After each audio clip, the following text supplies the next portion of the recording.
बच्चा, आज मैं आप लोगों को laws of exponents and parts बताऊंगी. What are the laws of exponents. ठीक है, let's start. First law is a की पावर m इंटू a की power n. This is base.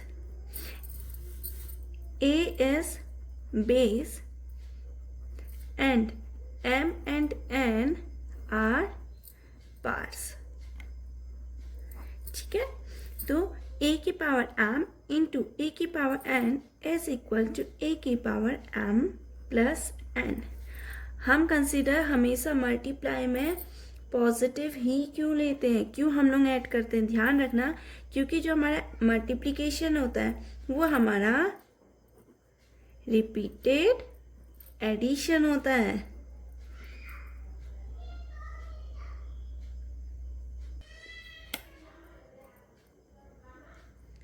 ठीक है, I will explain you with an example. 2 की power 3 into 2 की power 4. तो मैं क्या करूँगी, बेस सेम है, पार्ट्स हमारी डिफरेंट है, तो 2 की पावर 3 प्लस 4. 2 की पावर 3 प्लस 4 इज 7. ठीक है, अब जब मल्टीप्लाई हुआ तो अब ये डिवाइड भी करेंगे. a की power m divided by a की पावर n.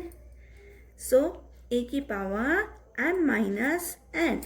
ठीक है, जो हमारा डिवीज़न होता है ये सब के सब हमने क्लास थर्ड से सेकंड से पढ़ रहे हैं कि जो हमारा मल्टीप्लिकेशन होता है this is the repeated addition, और जो हमारा डिवीज़न होता है वो हमारा रिपीटेड सब्ट्रैक्शन होता है. ठीक है, now again the example. 3 power 6 divided by 3 power 4. तो 3 पावर 6 माइनस 4. 6 माइनस 4 इज 3 की पावर 2. ठीक है, थर्ड लॉ. a की power m whole power n. a की power m into n. Suppose कभी भी अगर हमारा किसी की पावर बेस पावर कुछ भी है और उसके सामने अगर एक और पावर है तो हम उसको क्या करेंगे, पास से पार्ट्स को मल्टीप्लाई करेंगे और हमारा आंसर आ जाएगा. तो 2 इंटू 2 इज 4. अगर सपोज एक और एग्जांपल लेते हैं. 6 की पावर 2 होल पावर 3 है सपोज. अब देखो यहाँ पर 6 है.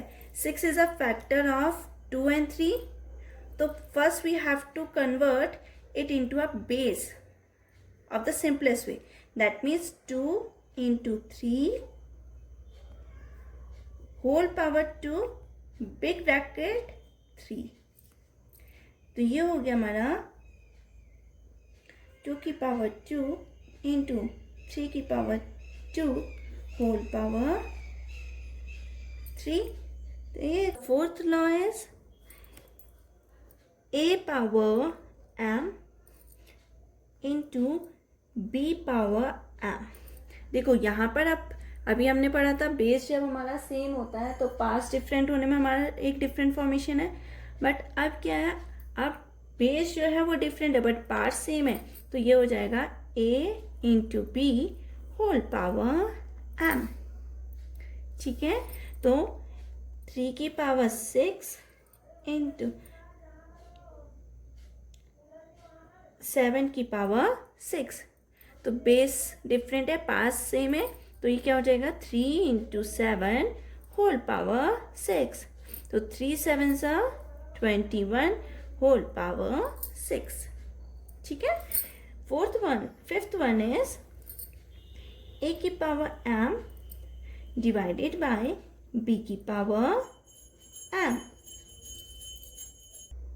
अब देखो जब हमारा बेस डिफरेंट है बट पास सेम है और डिवीज़न कंडीशन है तो हम लोग क्या करेंगे, इसे डिवाइड फॉर्मेशन में ही रखेंगे. ठीक है, for example 3 power 5 divided by 7 power 5. तो हम इसे लिखेंगे 3/7 power 5. Sixth one is a की पावर 0. कभी भी किसी की भी पावर 0 होगी तो आंसर आएगा हमारा 1. सपोज 3 की पावर 0 इज 1. इफ 2 की पावर 4 इंटू 3 की पावर 4 होल पावर 0, तो हमें कोई ज़रूरत नहीं इसको सॉल्व करने की, हम सिंपल से लिख सकते हैं 1. ठीक है, ध्यान रखना हमारे पास सिर्फ 6 रूल होते हैं, but there is one rule again. What is that? किसी की भी पावर अगर नेगेटिव में है तो हम उसको रिप्रेजेंट करते हैं, रेशनलाइज कर देते हैं, उसको हम लोग क्या करते हैं, रेसिप्रोकल कर देते हैं, और उसको हम लिखते हैं 1/a की पावर m. ठीक है, फॉर एग्जाम्पल 3 पावर -2, तो हम इसे लिखेंगे 1/3 पावर 2, क्योंकि 1 की पावर कुछ भी हो तो हमेशा आंसर 1 ही आएगा, इसलिए हम होल पावर 2 लिख सकते हैं. और आप इसको 1/3 पावर 2 भी लिखो, both are the same. Thank you.